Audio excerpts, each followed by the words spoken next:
the other thing I was going to ask you, so let's say that somebody's looking to get into the real estate industry and they don't know where to begin. Obviously there's different vehicles. There's wholesaling, there's flipping, there's being a real estate agent, there's maybe working for somebody that's already successful. Let's say somebody is new. Obviously it's going to depend on their goals, but what if you had to do it all over again, where would you start? Would you start in the same, like with property management? Would you start working for somebody that is extremely successful, maybe learn from them, have them mentor you? Would you go into wholesaling and just hire a coach? What advice would you give in that department?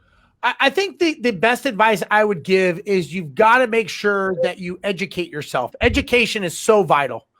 So many people, they bypass that thinking they'll figure it out on the way. And that's kind of like saying, I'll build the plane while it's in the air flying it, right? It's just going to take you to the crash site quicker.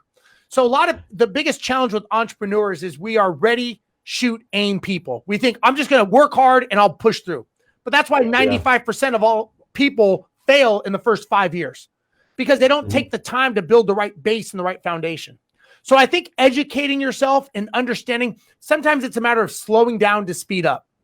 And I think the more that you can slow down and pull it back and think things through, you're going to have much more success doing that. So I think it's a matter of understanding and educating yourself. And, you know, you're going to know what you want to do and what you can do. And a lot of times, so many people have these preconceived notions of what they can and can't do based on what someone said or what they think is the reality. You know, getting a loan. Everyone thinks the only way you can get a loan is through a bank. Well, that's not true. You can get private money. You can take a property subject to. You can do seller financing. You can do a wrap mortgage.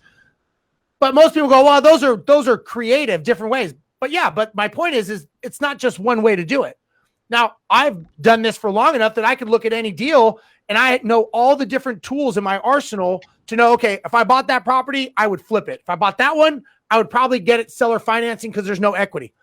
The only way I know that is by educating myself. Education. So education is the key. And like I said, I coach people, I mentor them. I've got a whole education course on these things of starting out. So my course, it shows people how to go from 0 to 1.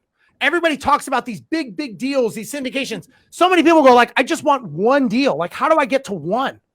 And then how do you get from 1 to 5? And then 5 to 10, 10 to 20. So I've got a course that shows you and it walks you through how to do that. Because I think that's so important is you set up the right foundation from the beginning. And most people don't do that.